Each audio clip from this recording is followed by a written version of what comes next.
নদীর মোহনায় তার নুড়ি পাওয়া যায় না, সবই পলি আর কাদা। বলেছেন ভালোই, কিন্তু কাদা ছুঁড়ে তার কপাল ফাটানো যায় না।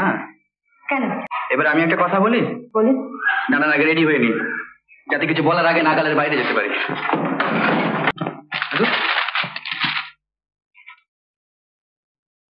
ডাক এসো, এসো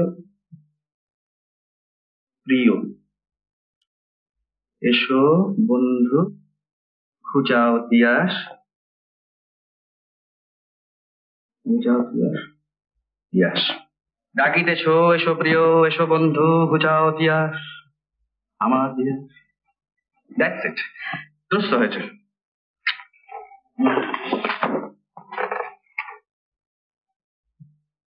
ওগো সুন্দরী বিয়াস, তপস্বিনী কুমারী বিপাশা, জীবনের মিটাতে পিপাসা, তরঙ্গময়ী উচ্ছল সন্ধ্যাবেলায় তুমি এখানে আসো, সেটা বোধহয় লক্ষ্য করেছি।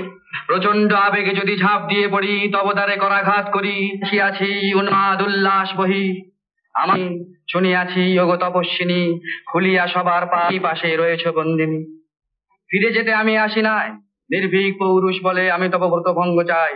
ঝাঁপ দিয়া তব জলে, খুলিয়া তোমার পাশ, পুষ্পমাল্য দিব তব গলে। বিপাশা ঘুচাইছিল পাশ সে কোন অতীতে, আজ তুমি হয়েছ বিয়াস, ধ্বনির সঙ্গীতে ইঙ্গিতে প্রকৃতেছ। এসো প্রিয়, এসো বন্ধু, মিটাও তিয়াস, আমার বিয়াস। Please come in. আমি জানতে এসেছি এত কবিতা থাকতে হঠাৎ আপনি এই কবিতাটা রিসাইট করছিলেন কেন? আপনার এই অভিযোগের অর্থ ঠিক বুঝতে পারলাম না তো। এই কবিতাটা কেন যে আপনি রিসাইট করছেন তা বোধহয় আপনার ভালোভাবেই জানা আছে। আবেগটা সামলে রাখতে পারেনি। মানে? পাঞ্জাবের বিপাশা নদীতে সাঁতার কাটা খুব শক্ত, কিন্তু আমি আমার এক বন্ধুর সঙ্গে বাজি রেখে সেই নদীতে সাঁতার কেটেছিলাম। শুধু তাই নয়, তার তল থেকে একটি নুড়িও কুড়িয়ে এনেছিলাম। তাই এই কদিন ধরে আমার সেই জয়টিকে উপলক্ষ করে একটি কবিতা লেখার চেষ্টা করছিলাম। আর আমাকে দেখি আপনার কবিতার ছন্দ মিলে গেল। কিন্তু আপনাকে আমি প্রথম দেখলাম। এটা বিপাশা নদীর তীর নয়, এটা হলো দিল্লির কনস্টিটিউশন হাউস। কৈফিয়ত দিতে গিয়ে একটা চমৎকার মিথ্যে গল্প বানিয়ে বাহাদুরি নেবার চেষ্টা করছেন। আপনি ভুল জায়গায় আপনার প্রেরণা খুঁজছেন। আমার নাম বিপাশা জেনে আপনার আবেগটা সামলাতে পারেননি, তাই না? স্ট্রেঞ্জ, বড় অদ্ভুত যোগাযোগ তো। এ তো রীতিমতো নাটক। না, এতক্ষণে আমাকে আপনার ভুল বোঝার কারণটা বুঝতে পারলাম। জানান, এই যে নুড়িটা দেখছেন, এই নুড়িটাই আমি বিপাশা নদীর তল থেকে কুড়িয়ে এনেছিলাম। আর এই যে রূপোর সিগারেট কেসটা, এটা আমার ট্রফি। এটা বুঝি বিয়াস নদীর কুমারী হৃদয়? ফাইন, চমৎকার বলেছেন তো। আচ্ছা, এটা যদি আপনার কপালে ছুঁড়ে মারা যায় কেমন হয়? কেন কেন তা মারবেন কেন?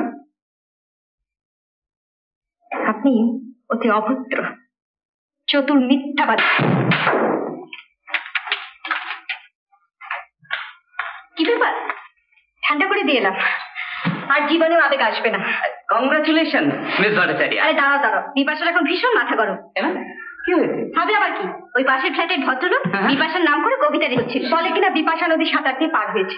মিথ্যে কথা বলার জায়গা পায় না। আর আপনি ভদ্রলোকে ছেড়ে দিলেন? খুব শিক্ষা দিয়ে এসছি। বেশ করেছেন, দাঁড়ান এবার আমি দেখছি। না না, তার আর দরকার হবে না। ভদ্রলোক ভাবতেই পারেননি তার আবেগের পরিণামটা এত গুরুতর হবে। আর এরকম রূপ দেখলে কোনো ছেলের পক্ষে মাথা ঠিক রাখা সম্ভব নয়। এসো, আমার সঙ্গে রান্না করে একটু সাহায্য করবে। এসো। Mister Chatterjee, congratulation, it's really wonderful. Thank you. খুব সুন্দর, খুব সুন্দর। আর গানগুলো তো শুনবার মতন হয়েছে।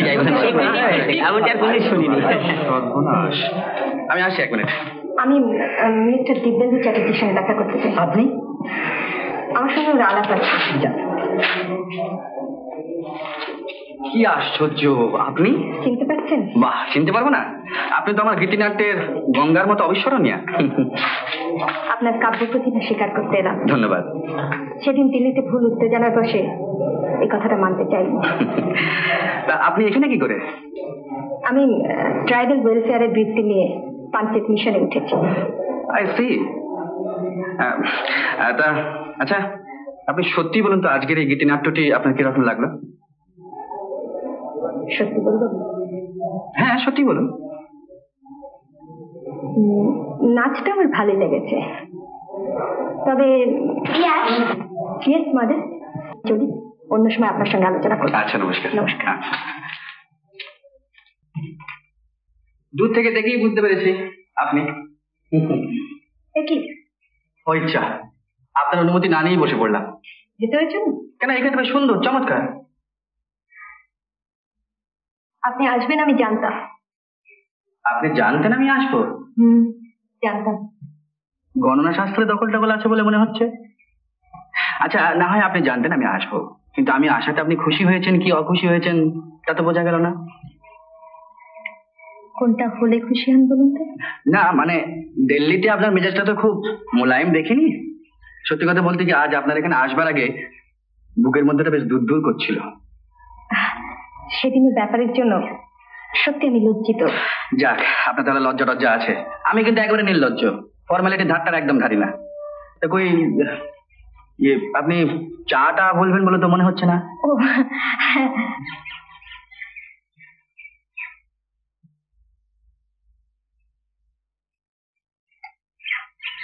আচ্ছা, আপনি বেশ পরিষ্কার বাংলা বলছেন, অথচ আপনাকে দেখলে মনে হয় যে আপনি বাঙালি নন। জন্ম পাঞ্জাবে, আমার বাবা বাঙালি, মা পাঞ্জাবি। আচ্ছা, আমার বাবার নাম শ্রী নগেন্দ্রনাথ ভট্টাচার্য। বাঙালি ব্রাহ্মণ? হ্যাঁ। বাবা কি করতেন? আমার বাবা মিয়ানি স্কুলে শিক্ষকতা করতেন। আপনার জন্ম কি মিয়ানিতে?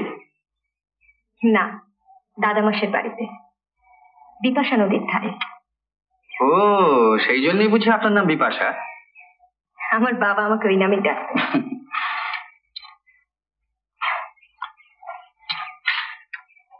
কটা বাজে বলতে পারেন? কটার হবে? 7টা, 7:30। 7:30? কি সর্বনাশ! মৃত্যুর বোধহয় এতক্ষণ পুলিশে খবর দিয়ে দিয়েছে।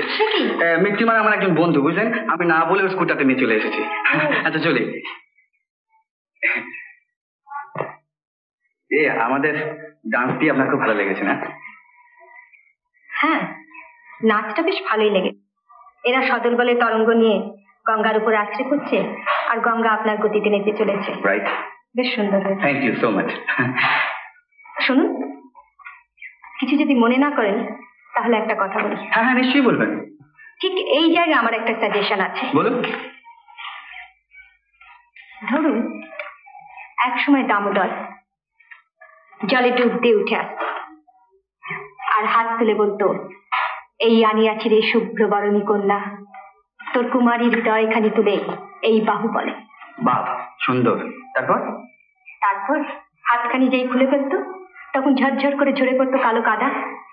নদীর মোহনায় তার নুড়ি পাওয়া যায় না, সবই পলি আর কাদা। বলেছেন ভালোই, কিন্তু কাদা ছুঁড়ে তো কপাল ফাটানো যায় না। কেন? মুখে তো মাখানো যায়। হ্যাঁ, তা যায়। এবার আমি একটা কথা বলি। বলুন। নানার আগে রেডি হয়ে নি, যাতে কিছু বলার আগে নাগালের বাইরে যেতে পারি।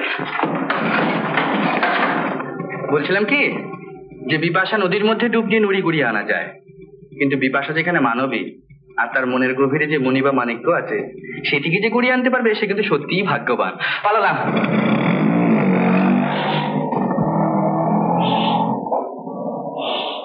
উত্তম কুমারের সেরা সিনেমা দেখতে হলে ডাউনলোড করুন ক্লিক অ্যাপ।